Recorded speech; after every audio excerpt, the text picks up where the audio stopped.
And we are live. Awesome. We are here together to talk again about Cthulhu and Cairo, episode 2 in the series.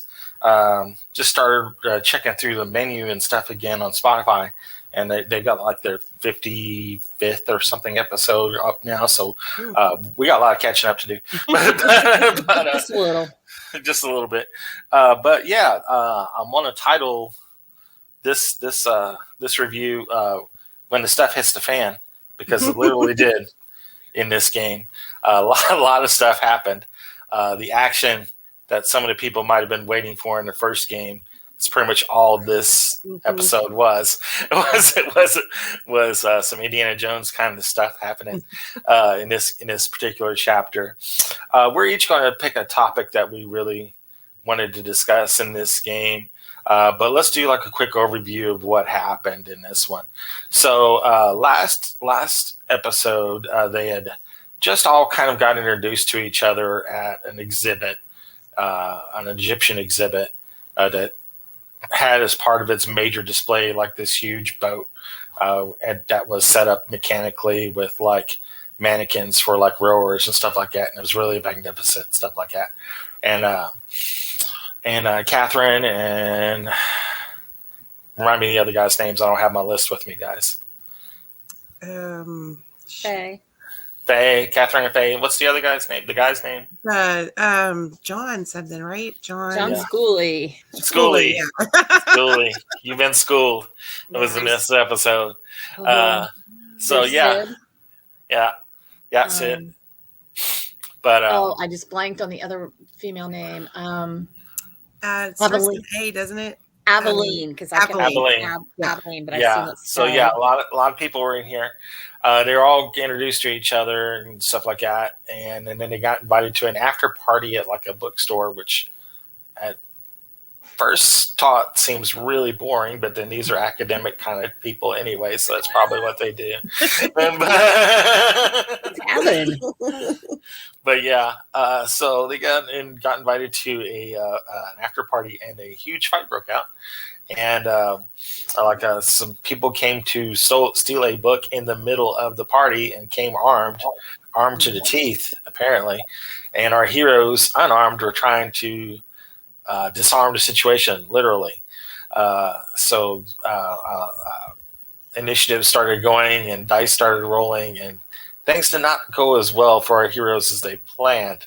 So that's one thing that I want to lead off with is some of the game mechanics I was listening to when I was reading this, or listening to this, or running as many Call of Cthulhu games as I've done, and listening to how it was going, and the flow was great. The flow was absolutely amazing. Call of Cthulhu is really good with that narrative sort of combat cinematic system.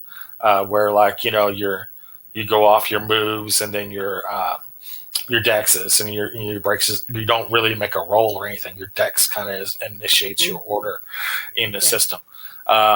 Certain other things will influence, like if you already got your gun out or something like that. But if everybody already has their gun out, then everybody still has that same bonus. So you're still going off the same dexes and stuff like that. But yeah, so. Listening to the combat, it was really cool, and I could catch myself in some of the things where I'm like, well, this was right, and I'm not too sure about this one. And I actually had to go back to the books to consult some of these others because I do it to myself all the time. One of the biggest hurdles I had to try to figure out or get past in combat, even when doesn't sound like it's combat, but it is. Like one of the very first rolls, somebody was finagling for like the gun. I think it was Aveline. Mm-hmm. Aveline was trying to make a move for the gun, and it was the person holding the smaller gun, not the big shotgun. I can't remember. I think it was Aveline, right? Not Faye. I think it was Faye. I think it was Faye. Yeah, it was Faye. Yeah. So they was making a move for the gun, and then they were trying to decide whether it was going to be brawling or strength or what have you like that. And they made like a brawling roll, and then they pushed it. And I was like, and GM me was like, well, this is combat. You're already assumed to be doing your best. You can't really push a combat roll. Can't push a combat roll. But he's the GM, and that's his rules that he set. So that's fine. Everybody else was fine with it. Nobody, they went on with combat, and then she failed again. So that was like the biggest problem with the whole combat system. Like nobody came prepared, of course, because they're thinking they're going to a party. Nobody's going armed, and they're having to deal with the situation with people that are armed and they're not. And this is a game where getting shot will end you. So it's not like, I'm going to charge you down with this gun, and you got a gun, and I'm going to charge you and tackle you, assuming I can take the hit. No, you'll probably die. From one shot, especially one good close shot.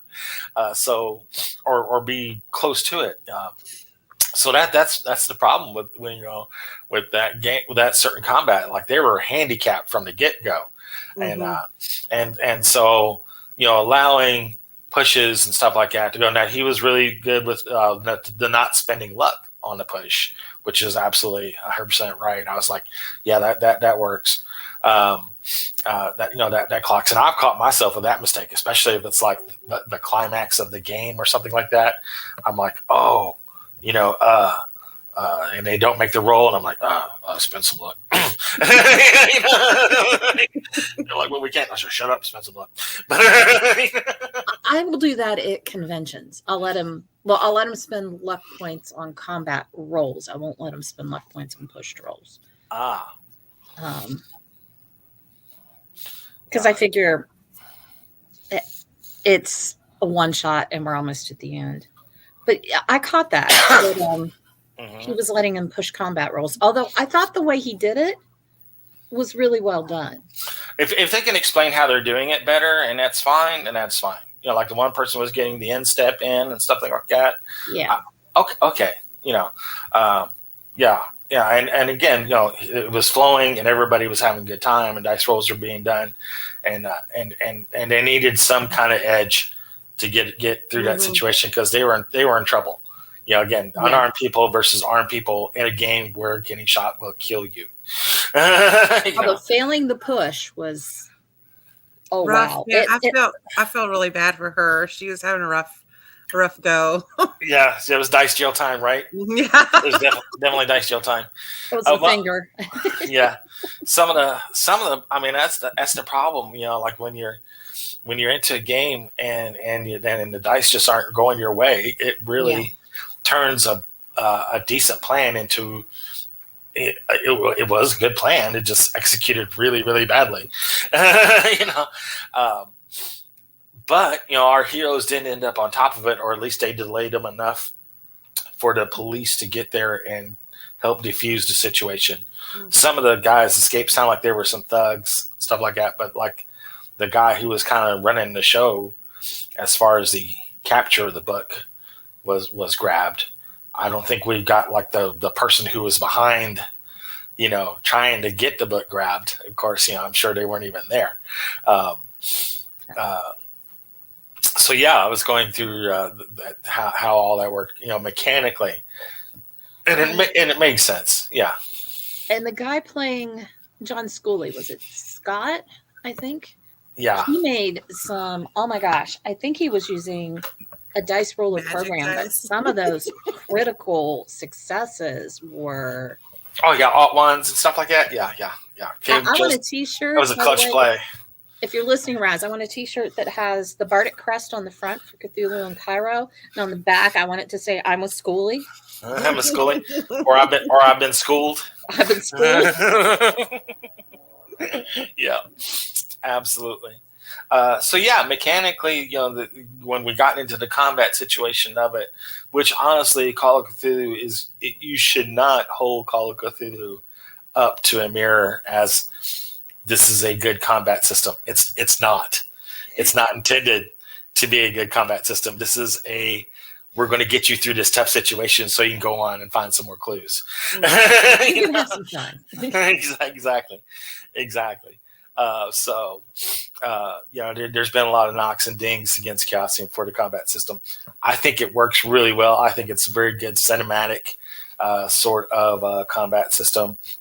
that plays out as well as you can for like normal powered everyday human beings trying to do the best they can. Some people are good at shooting people. Some people don't even know which end to point, so not even sure where to turn the safety off, or something like that. So I think the combat system is perfect for the game system. Yeah, exactly. For a narrative game, it works really well. A lot of your more tactical minded people will be like, well, this isn't how that works and stuff like that. And those are the people who play Traveler, and they can have fun doing that in Traveler, or Twilight 2000 or something like that. Those are great systems for that. those are absolutely amazing. But yeah, so mechanically, gets the thumbs up from me. Melinda, I think you wanted to talk about the characters, about how the characters worked. Well, it takes a little while for me to be able to make out individual voices in podcasts if there's a lot of people, unless they're really, really different. And in this one, the guys' voices are, Sid's got his like a Cockney accent. There's John Schooley's accent. There's one other guy. I apologize. I'm forgetting your character name, I'm sure. And I very quickly can make those out. But this was the episode where it came together for me for the ladies, where I could tell which character was talking based on the sound of her voice and the mannerisms she used in talking. I think the players really brought out their characters' personalities very well. And they did that before. I just hadn't quite listened enough to get the differentiation. This time I definitely did. I could tell who was talking without being told. Yeah. And Catherine was trying to be the person of action, and didn't work so well for her. But then the ladies had a rough go that evening. I think. They did. Abilene was trying to make something happen, and then poor Faye, she was just trying to save that guy. The guy who got shot at the very beginning. Yeah. So I thought it was interesting that he eventually allowed him to live. He was like, okay, there's enough hands on him. We're gonna let him come back to life. Yeah. They were trying really, really hard, right? So she rolled really well. Yeah. Oh wow. So again, mechanics wise, that's good. I'm sorry. I keep trying to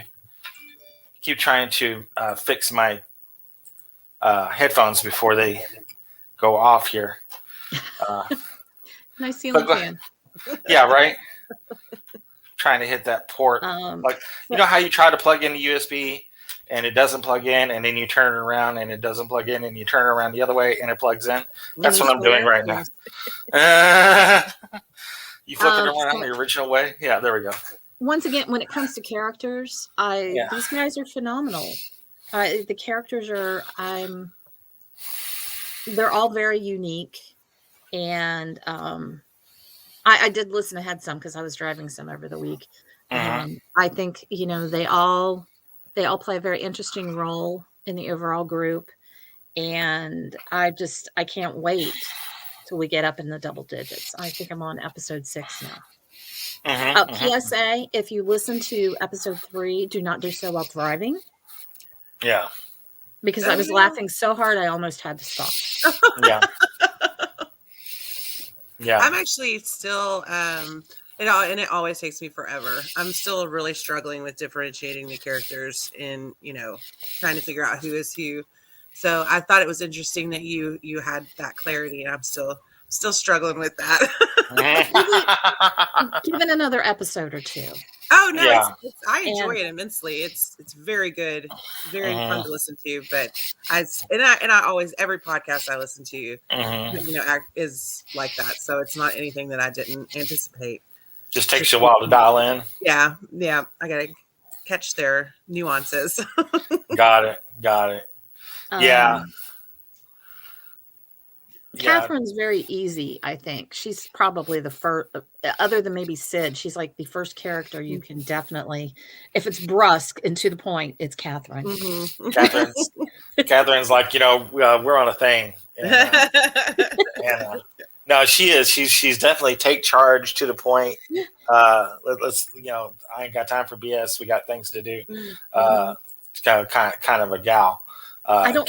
Gal of action. Yeah. I don't remember the first part of what she said towards the end of this episode. It was something, and you're bleeding. Get over here. Oh yeah, yeah. She's talking to Faye. Yeah, yeah. She's talking to Faye. Yeah, yeah.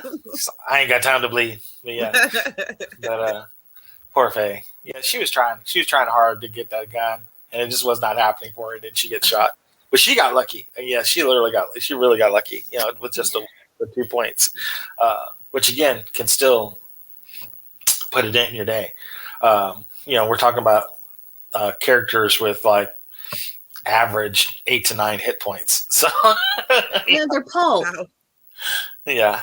So they're a little more souped up, but yeah, Yeah, they're not playing pulp though. They're not. Are they playing pulp characters? Yeah, they're playing pulp. Oh, okay. So they're like between 20 and 30 then. Okay, so yeah. Yeah, so that makes it a much more survivable. Yeah, I feel much better for them and the chances of them, you know, just surviving through it. That's honestly the only way I could run Mask and Nyarlathotep. I've tried to run it like 5 times with normal characters. I've always gotten to right around chapter 2, like when they go to England and they all die horribly, one way or the other. But yeah, this is playing with pulp is really like about the only way I've been able to find to be able to get them through at least 90% of it before things get really bad. Noted for when I eventually run it. Oh yeah, definitely use pulp. Yeah. The other thing character-wise I really liked is if they couldn't think of something their character could do that would actively contribute to helping the situation. And I think this is a good lesson for a lot of RPGers because, you know, a lot of new people, you think, oh, action, I got to do something regardless of the system. They didn't do anything. They would just sit that turn out and look at things and hope next round they could come up with something that might help. But they didn't want to make it worse. Yeah. And once they all jumped into action, oh my gosh, they like ruled the situation, really. Yeah. How intense it was. It's like Justice League activate, but yeah. Yeah. I mean, you could see that like in the beginning of or like at the end of episode 1, like, you know, when they were doing their very first initiatives, they were like, okay, even though I'm in front, these guys have guns. I'm going to move with the crowd and just wait for an opening and kind of stuff like that. And then, like even when they're struggling around with the guys, they're still trying to not just combat them, but use psychology and charm and stuff and intimidate to try to say, "Hey, you're not coming out on top of this," you know, and try to not only just physically, but psychologically beat them. So that's good. Yeah, absolutely. Amanda, what was the thing that you wanted to discuss about this? I actually I don't know if it's much of a discussion, but I just wanted to give a massive shout out to the GM and his ability to paint a picture in this. Like, I have a very clear where everyone is and what they're doing, and he is just his ability to set the scene and follow along with that.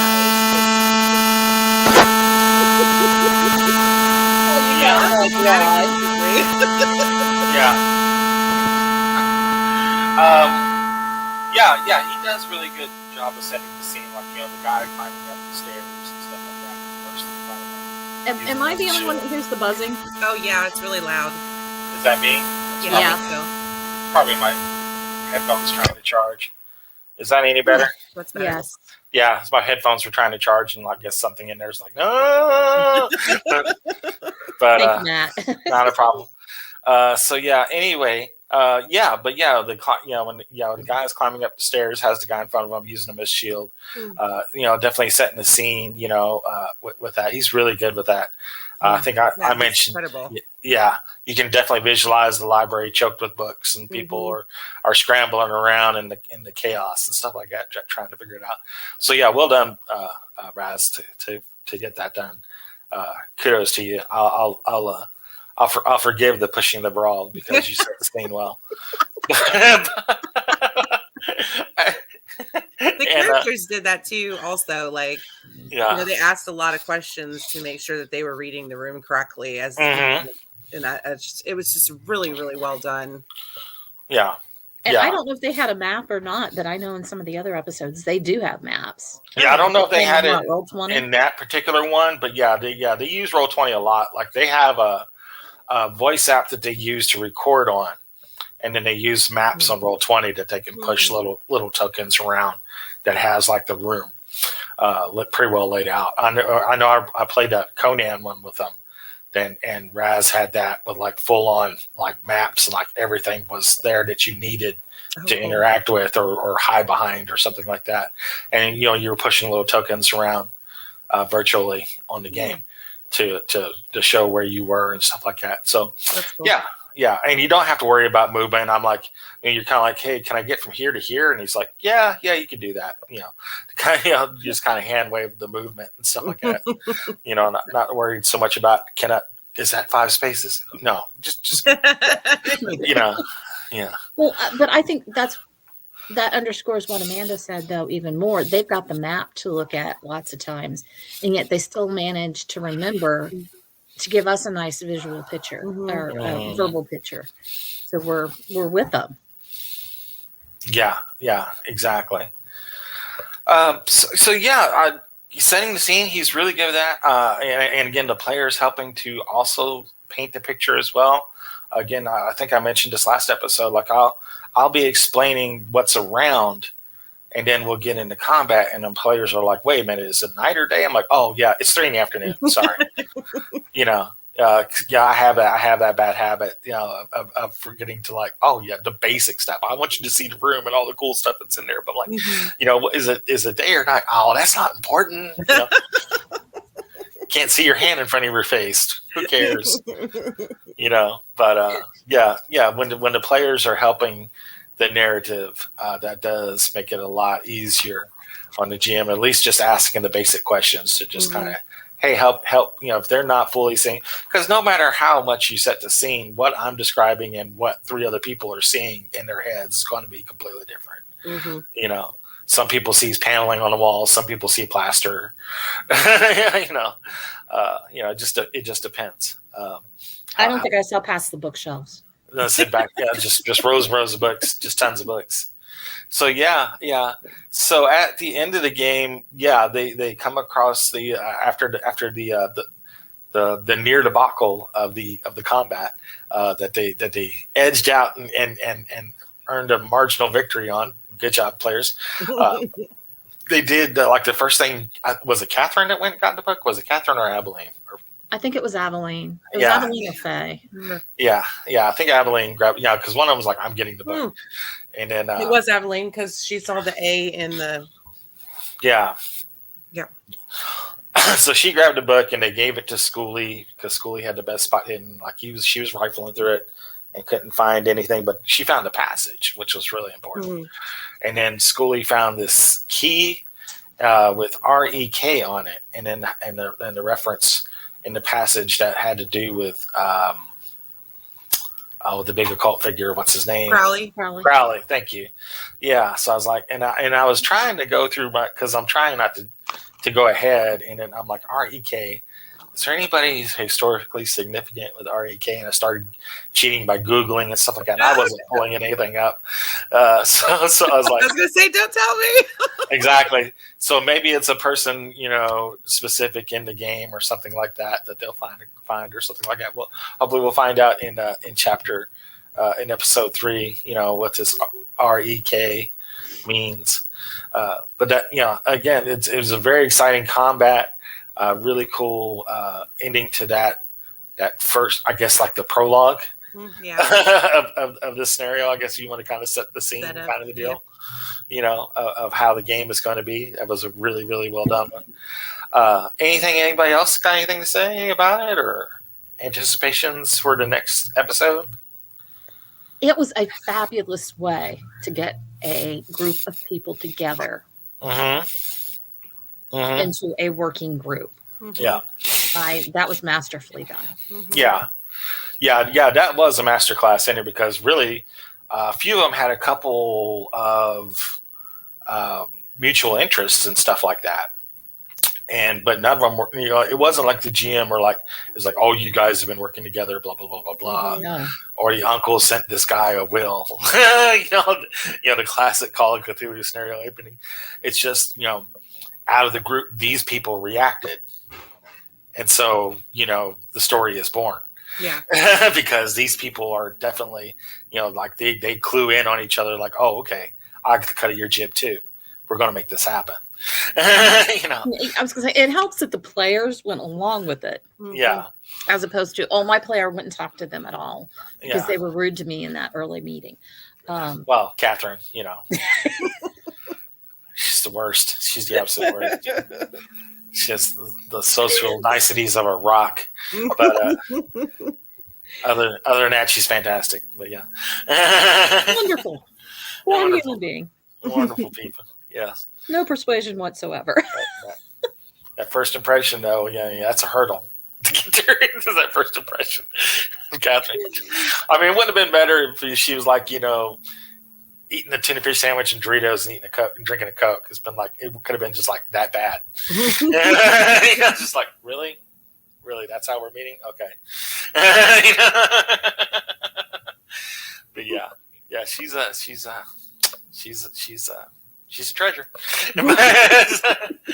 No, she's really, really a good character in the game. Played to the hilt.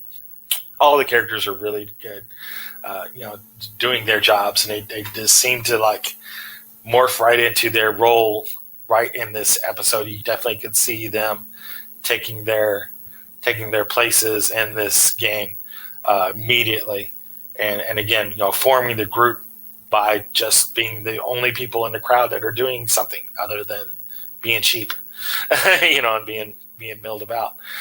So that definitely makes them stand out to each other and being like, oh yeah, I'll work with this person because they fought side by side with me and didn't even know them till today. I'm in this together now. Let's get it done. We're in it.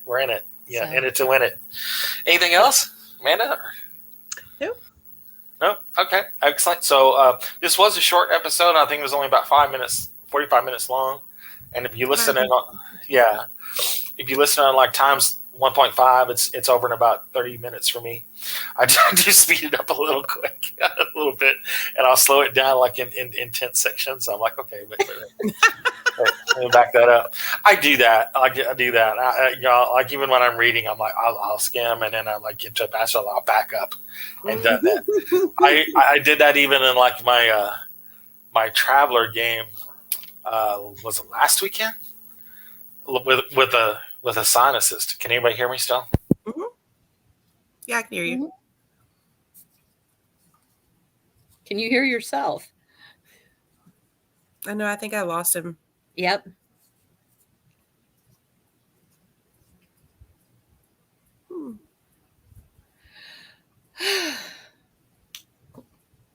Well, I know you're going to enjoy session 3. I'm so excited. It's so hard for me not to listen ahead.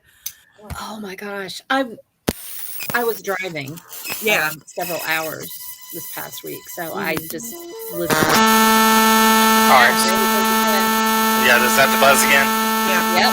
Sorry about it. I'm gonna close this out. But my headphones is dying on me. Sorry, this episode didn't go as smooth as I wanted it to. But my sinuses did the same kind of thing, like a double take, like reading somebody's mind, and like saw something that like they weren't supposed to see, and they're like double take sonically. So that was really cool for my characters. But like, wait, she saw something she wasn't supposed to.